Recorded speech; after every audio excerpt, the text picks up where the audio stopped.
You know how some games fade away after the hype, and some just stick? Today we're talking about PS5 games that are still absolutely worth buying. Not because they're new, but because they're still incredible to play right now.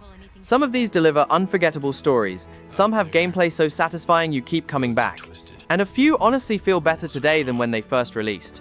Okay, listen, if you skipped Black Myth Wukong, you seriously missed one of the most satisfying action games in years. This game just feels powerful. From the moment you start swinging that staff, you realize this isn't button mashing. Every hit has weight, every dodge matters, and when combat clicks, it's insanely rewarding. It's got that same focus or get punished energy, but once you learn enemy patterns, you start flowing through fights like a martial arts movie. And the boss fights? Man, some of them are straight up unforgettable. Huge cinematics, sometimes terrifying, but never unfair. When you finally beat a tough boss, you don't feel lucky, you feel skilled. What surprised me most is the atmosphere. The world feels mysterious, almost dreamlike. One moment it's beautiful and calm, next moment something creepy shows up, and you're instantly on edge. It really pulls you into that journey to the West mythology, without dumping boring lore on you. The transformations and abilities are another highlight. Turning into different creatures, freezing enemies, cloning yourself, the combat never gets stale, because you're constantly experimenting. But here's the real thing. This game respects your intelligence. It doesn't hold your hand, it doesn't spam tutorials, and when you win, it feels earned. That's rare now. If you like games where combat feels tight, bosses feel meaningful, and the world feels alive, you should absolutely play Black Myth Wukong. Trust me, once the combat clicks, you won't want to put the controller down. Okay, if you ever liked Diablo or even thought about trying it, Diablo IV is dangerously addictive. This game is pure atmosphere, dark, heavy, hopeless, in the best way. From the moment you step into Sanctuary, everything feels grim and serious. Snow, mud, blood, ruined villages. It's not flashy fantasy, it's dark fantasy done right. And honestly, Diablo has never felt this immersive before. Combat is where the hook really sinks in. At first it feels simple / cast, dodge, but once your build starts coming together, it becomes this beautiful chaos. You freeze entire mobs, explode rooms, melt bosses, and suddenly you realize you've been playing for 4 hours straight without noticing. And the loot loop, dangerous. Always one more dungeon, one more drop, one more upgrade. When a perfect legendary finally drops for your build, man, that dopamine hit is real. Now about the DLCs. This is where things get interesting. The first major expansion, Vessel of Hatred, really changes the game. New region, darker jungle vibe, continuation of the main story, and the Spiritborn class, which honestly feels very different from the base classes. Faster, more fluid, more aggressive. It keeps the game fresh, instead of just repeating old content. And Blizzard clearly isn't slowing down. They're building Diablo IV like a long-term world. More expansions, more classes, more endgame systems coming. Each season already changes how the game plays, and future DLCs are expected to push the story deeper into the whole Mephisto arc and expand the map even more. So here's the real talk. If you enjoy build crafting, dark worlds, endless progression, and that just one more run addiction, Diablo IV is absolutely worth it. Especially now with expansions shaping it into something bigger than the base game ever was. It's the kind of game you don't just finish, you live in it for a while. Okay, this one is different. This isn't just a game, it's an experience that sticks with you long after the credits roll. The first time you play The Last of Us Part 2, you think you know what kind of story you're getting. You don't. This game constantly challenges you emotionally, morally, even psychologically. It's heavy, sometimes uncomfortable, but that's exactly why it hits so hard. And gameplay-wise, it's insanely polished. Every encounter feels raw and desperate. You're not a superhero, you're surviving. Scrambling for ammo, crawling through grass, hearing enemies whisper your name, the tension is unreal. When things go wrong, it feels chaotic and human, not scripted. What really makes this game replayable is how layered it is. Every time you go through it again, you notice something new, character details, small story hints, emotional beats you missed before. Some scenes hit even harder the second or third time, because now you understand the characters better. And technically, this game still looks ridiculous across any version. The facial animations, the environmental detail, the realism in movement, it still feels ahead of its time. Few games feel this grounded and cinematic at the same time. But here's the real reason you should play it. This game makes you feel, not just excitement, but anger, sadness, empathy, conflict, and very few games are brave enough to do that. If you want something fun and light, this isn't it. But if you want a game that pulls you in, stays in your head, and feels unforgettable, The Last of Us Part 2 is something you absolutely have to experience at least once. And trust me, once isn't always enough. Bro, this is one of those games that just makes you feel happy to be playing. If you even slightly like Spider-Man, this game is pure joy. The first thing you notice is how smooth everything feels. Swinging is faster, cleaner, and once you unlock the web wings and start gliding across the city, it completely changes traversal. You stop fast traveling because moving around is actually fun. Sometimes I just swing around for 20 minutes doing nothing and not get bored. Switching between Peter and Miles was a great call. Both feel different in combat and personality. Miles is more agile and electric. Peter feels stronger and more aggressive, especially with the symbiote powers. And when that darker tone kicks in, yeah, you feel it. The story actually surprised me more than I expected. Combat is just flow.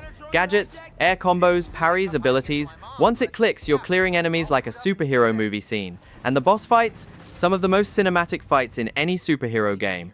Proper scale, proper emotion, proper intensity. What I really like though, the small human moments. Peter trying to balance life, Miles growing into his role, the friendships, the quiet scenes between the chaos. It gives the game heart, not just action. And visually, still one of the cleanest looking games on PS5. The city feels alive, lighting is beautiful, and the sense of speed while swinging through Manhattan at sunset, unmatched. Here's the simple truth. If you want a game that feels fun, cinematic, emotional, and just straight up satisfying to play, Spider-Man 2 is a must. It's one of those games you finish and immediately wish you could experience again for the first time. Okay, this game feels different the moment you start it. Not louder, not bigger, just unique in a way most RPGs don't even try anymore. Let's start with the combat because honestly, that's what hooked me first. It's turn-based, but not the slow old-school kind. There's timing, movement, precision, you're dodging, parrying, chaining abilities, reading enemy attacks. It almost feels like a mix of classic RPG strategy and real-time skill. When you land a perfect dodge into a counter and then unload a full combo, it's ridiculously satisfying. You feel in control, not just selecting commands from a menu. And visually, man, this game is art. Every scene looks like a moving painting. Soft lighting, surreal landscapes, strange dreamlike cities. There's this constant feeling that the world is beautiful but also wrong. Not horror, not fantasy, something in between. The color palette, the animation style, even the UI, everything feels handcrafted, not generic. But the real standout is the story concept. The whole idea that every year a mysterious force erases everyone of a certain age, and now it's your turn. That's heavy. There's this quiet tension hanging over the journey. You're not just saving the world, you're racing against inevitable disappearance. And the characters feel aware of it. Their dialogue, their tone, the way they interact, it's subtle but powerful. It's not trying to be flashy or overwhelming. It pulls you in slowly, and then suddenly you realize you care about this world, these people, and what's coming next.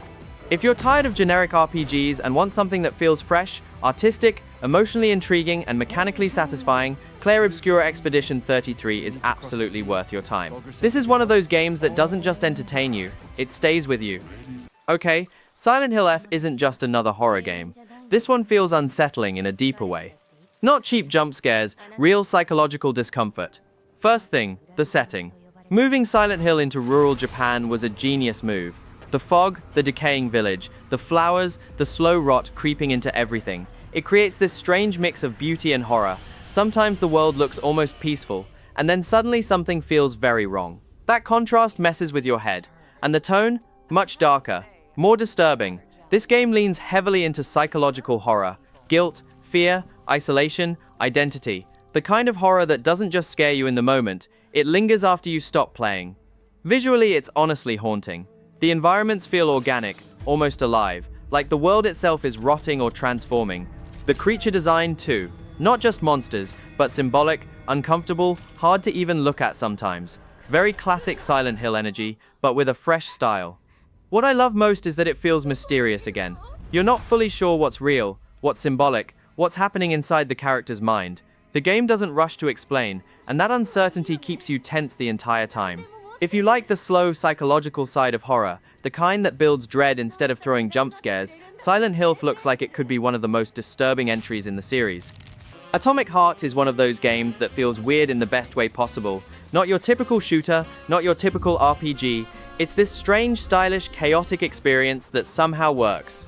First thing you notice is the world. That retro-futuristic Soviet setting is just wild. Shiny robots, creepy labs, strange technology, bright colors mixed with dark undertones. It feels beautiful and unsettling at the same time. One minute it looks almost utopian, Next minute, everything is falling apart and trying to kill you. Combat is where the game really wakes up. It's aggressive, fast, and sometimes straight up messy, but once you understand it, it becomes fun chaos. You're freezing enemies, shocking them, lifting them into the air, smashing robots with melee weapons, then switching to guns mid-fight. It's not just shooting, it's combining powers and weapons creatively. And the enemies? Some are genuinely creepy. Not horror game scary, but uncomfortable enough to keep you alert. Especially when machines start moving in unnatural ways. Yeah, that hits different. What surprised me most though was the atmosphere. There's always this tension under the surface. Something feels wrong, even when nothing is happening. The music, the world design, the strange tone, it gives the game personality. Love it or hate it, it's memorable. Now real talk. Atomic Heart isn't perfect. Sometimes it's weird, sometimes confusing, sometimes a little rough. But honestly, that's part of its charm. It's not trying to be safe or generic, it's trying to be different, and it succeeds. If you want something stylish, chaotic, and unlike most shooters, Atomic Heart is definitely worth experiencing at least once. Kingdom Come 2 doesn't try to be flashy or fantasy. No magic, no dragons, no superhero nonsense. You're just a regular guy in a brutal medieval world, and that's exactly why it feels so real. Every fight is messy, every decision matters, and the world doesn't revolve around you. You have to earn everything. Combat is deeper this time. Still grounded, still skill-based, but smoother, more responsive, and way more intense. You can't just spam attacks. You watch stamina, timing, positioning, and when you finally win a tough duel, it feels like you improved. Not just your character, but the real magic is immersion.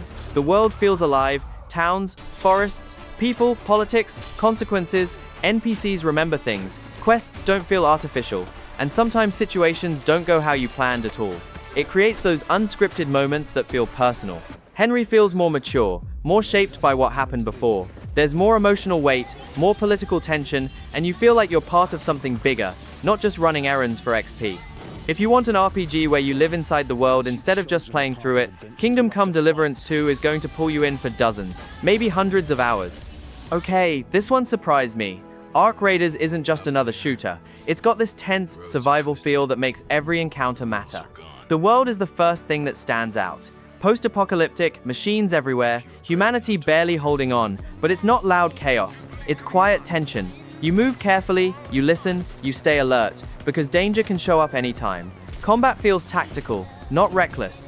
You're managing resources, positioning, timing, and when those giant Ark machines show up, fights suddenly feel big and desperate. It's not just about shooting, it's about surviving the encounter. What I really like is the co-op survival vibe. Moving with a team, planning, covering each other, extracting safely, it creates those we barely made it moments that feel intense and memorable. The game isn't rushing you, it builds pressure slowly. And visually, it's clean and atmospheric. Wide landscapes, abandoned structures, mechanical threats in the distance. There's always this feeling that the world is bigger than you and not exactly friendly. If you enjoy games where tension, survival, teamwork, and atmosphere matter more than mindless shooting, Ark Raiders could end up being something special. Ninja Gaiden 4 feels like the series finally woke up again. This is not a casual action game. The moment you start, you realize this game expects you to focus. Enemies are aggressive, fast, and punish mistakes instantly.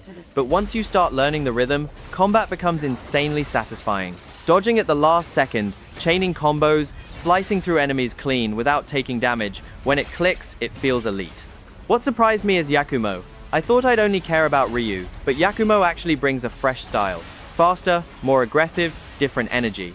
And when Ryu shows up, that classic lethal ninja feeling is still there. Calm, precise, deadly. The combat system is easily the best part. It's fast like old Ninja Gaiden, but smoother and more modern. You're not button mashing, you're reacting, adapting, surviving. Some fights genuinely feel intense, like one mistake and it's over. And visually, finally feels current gen. Dark, sharp, stylish, without losing that serious Ninja Gaiden tone. No unnecessary flash, just clean lethal action. Here's the honest truth. If you enjoy high-skill combat, real challenge and action games that reward mastery, Ninja Gaiden 4 is absolutely worth playing. This isn't relaxed gaming. This is lock in, learn, improve, dominate.